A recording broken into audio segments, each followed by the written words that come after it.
Everyone, welcome back to episode 14 of our Newcastle United FM17 save. The new game is released properly today, I think.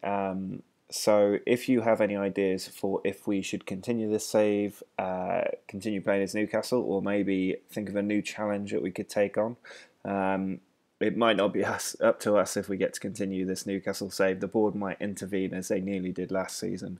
But it is at this stage that I was planning to review how we were doing and if people were still interested in carrying on with Newcastle United or not. So if you want me to keep going, do let me know in the comments. Just drop a like on the video or let me know what you think I should be doing next. Or if you've got ideas for what might be a bit more interesting, do let me know. I'm happy either way, so I will do whatever you guys want me to do. But for this episode, things do get a little bit easier. We had a very tough run with the likes of City, Arsenal and Chelsea in the last 4 matches. We now have to play Chelsea again in the Premier League this time instead of the EFL Cup. But we've also got to play Bournemouth, West Ham, Bristol, Southampton and Leicester. So that's going to be quite a tough run. But I think that we can definitely pick up some more points there. We are doing reasonably well in the league. If we just have a look at how we're doing, we are 8th, which is fine. The board confidence is quite high, so we're in pretty good shape. I think if we can do what we've done in the first 10 games over the next 10 games, we will be there or thereabouts safe. So in terms of the team for today, this is how we are going to line up. We've got Janssen leading the line with Pulisic and Richie on the wings, Diame, Cook and Silva making up that midfield trio, Lazard, Dawson, Lascelles and Mbemba in the defence, with Tim Krul continuing in goal. Fitness is a bit of a concern, but we've got a very healthy bench, so I'm not too worried about having to swap or change players around. My bigger concern is morale. I think 3 defeats in 4 games is always going to hit your morale quite hard, so I would like to see us pick up 3 points and get that morale back up to the sort of green colour that we want it at. Before we kick off, just a quick reminder that if you haven't already, do remember to subscribe. It helps build the channel, let other people know that you're enjoying it and that they should enjoy it too. Drop a like on the video if you don't mind as well. Really helps me out. But without any further plugs, we will kick off the match. Wilson coming out our defence. We've got a good shape to the defence there, and Lazard does pick off the ball. Pulisic now can go for a run, but he's given it straight away to Harriata. John Joe Shelby can maybe pull the strings. Wilson back into Arta. He can line up a shot from there, and he does, and it's drilled straight into that bottom corner. We're 1-0 down against Bournemouth at home. Lazar tries to get the ball forward to Aarons. We have made a couple of changes. We're playing Andy Carroll as a target man with 2 wingers. Rolando Aarons has come on for Pulisic, and he's found Richie, and the change has worked immediately. I made it just 2 minutes ago. It's a suggestion made in the comments, and it has paid dividends immediately. Looks like we are going to finish with a draw. A little bit disappointing, but it could have been much worse. A defeat really would have started to hit our morale. Defeat doesn't really lift it, but it keeps things as they were. And against Bournemouth, who are a good team, I don't mind that as a result. We did outplay them. We had the possession. We had the shots. We had the shots on target, but their goalkeeper had a blinder. So it is just 1 point today, but it does mean we continue to pick up the points, which is the main thing. So if we start losing games, that will start to really become a concern. But if we keep picking up points, I don't mind the results. For the away match with Chelsea, I am carrying on as we left off our last game, playing Andy Carroll up top as a target man with the 2 wingers either side. I'm also going to switch us to a counter-attacking mentality. It's not great for our familiarity, so I might begin to train this as a second tactic to use against the big clubs. But we'll see how it does today. Just a little experiment. If we do well, it will be a tactic I will consider properly for future matches. But if we get hammered, I will probably just keep with the one tactic. I like having one tactic. It means when we bring new players in, they get more familiar quicker than they would if they had to learn 2 or 3 players. But if you have an idea for a tactic that you think might work, if you think this one's not working or we could improve it, do let me know. I'm very open to suggestions. But let's see how the team do with a target man up top. Andy Carroll leading the line for the first time in a while at Newcastle. Lazar's throw finds Christian Atsu. He pulls it across. There's Lucas Silva in the box. Anita's picked it up, finds Atsu in a great position. Atsu has scored, and maybe this tactic is the one we should be using. We're 1-0 up at Stamford Bridge. Corner for Chelsea. Hazard puts it in. There's David Luiz, and it's gone straight in. Chelsea are applying no time at all. Willian with a goal. It's 1-1. Corner from Hazard. They scored with one from here before. Ball is cleared out. Can Atsu get there? Saspilicueta to Hazard. He cuts inside, picks up Conte in a great position, and he bangs a screamer for 2-1. Free kick for Chelsea. Fabregas dinks it in, and it's a foul from Lucas Silva, and a penalty to Chelsea to put the final nail in our coffin, really. Lucas Silva could get further punishment, but he does just get a warning.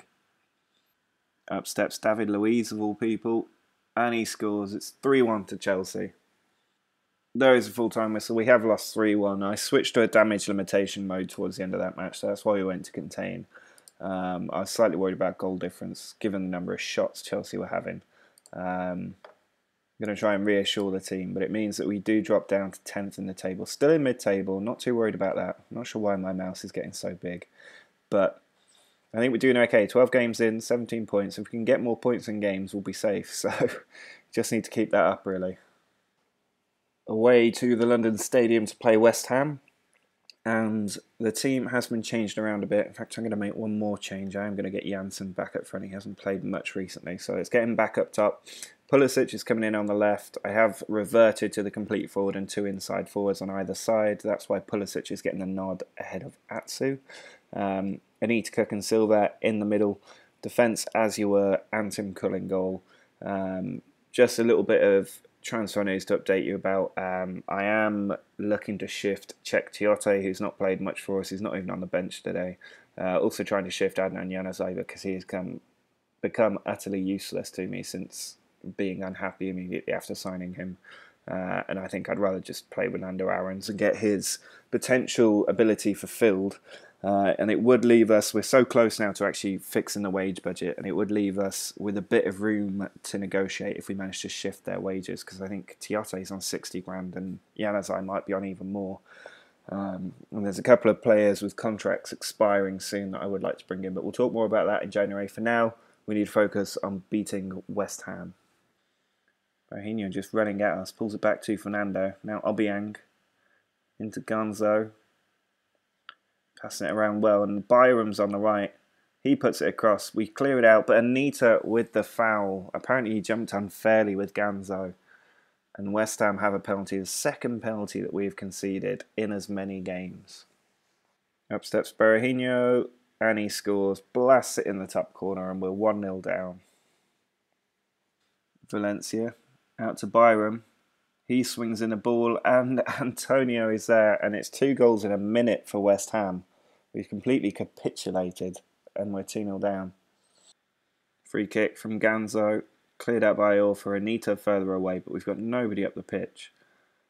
Now Ganzo to Obiang again. Fernando. Oh, they found Byram in an ocean of space, and he makes it 3-0. A player I was looking to sign this summer. We're 3-0 down, and it's all fallen apart. Corner for Anita.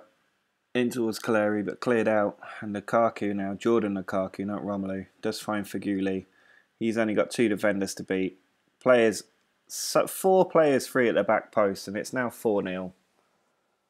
That was just awful. Anita's corner, cleared out by Lucas, and that is a full-time whistle. We are on a very poor run of form. I'm very angry with the team for that. We're down to 11th now. I don't know what happened in that match. West Ham were pretty clinical, but we were just awful. Effectively a must-win match at home to Bristol City. We're down in 19th. I don't understand how they made it into the Premier League. They got up through the playoffs, but they are a team that we should be beating comprehensively, and we have to beat them to get our morale back up and get us back on form. We haven't won for quite a few games now. If we have a look at the schedule, it's been 5 games since we beat Arsenal 3-0. Such a highlight of our time with Newcastle. And we've got to play league leaders Southampton after we play Bristol, so it's not getting much easier. So we desperately need 3 points now. And Bemba to Silva, now Green again, finds Richie, into Janssen. Looking for Richie again. Can he get the ball across? He does. Pulisic is there, and we've got the lead just before half-time, 1-0. Gomez on the right, slips it through. Richie's there. He just about keeps it in, pulls it back to Silva. What a shot. It's the second screamer Lucas Silva scored for us this season. He only scores brilliant long ranges, and we're 2-0 up. Richie's late free kick, swings it in. I also can't quite get there, but it is going to finish 2-0. We have ended our rotten run of results by finally getting a victory at home. It was comfortable in the end, a couple of good goals in there. I can finally give the team some positive boost to their morale.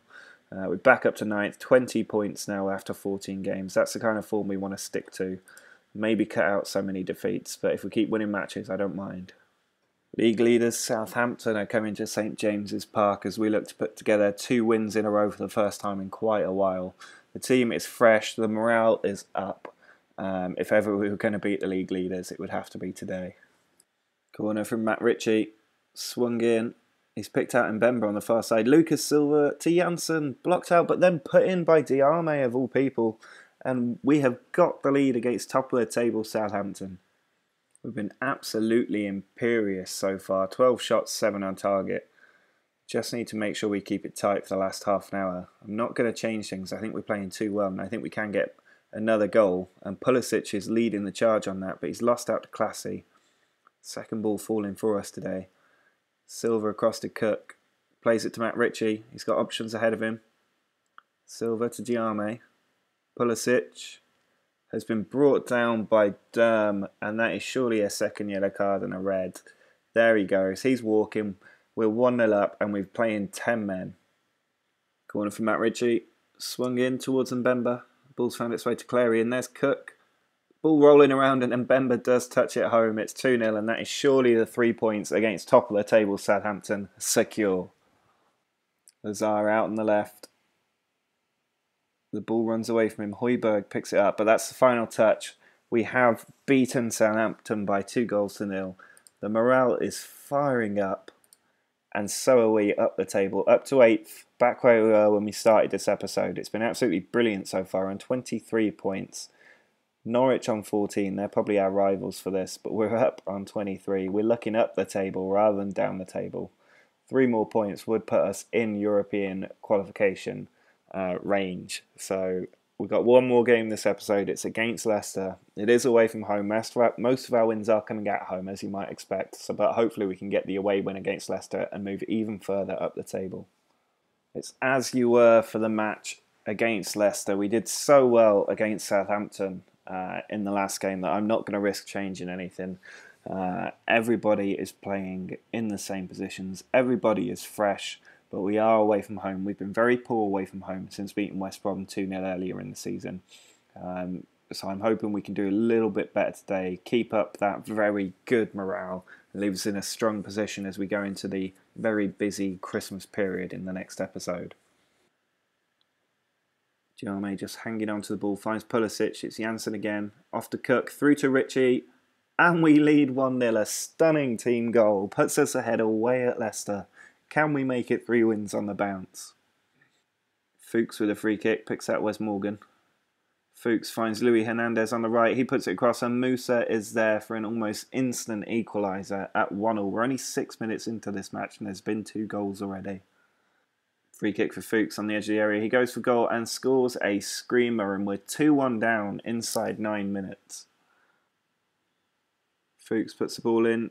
It's away, but Mahrez is on the edge of the area. Not the player you want to be there. He finds Fuchs on the right. He puts it across. There's Musa.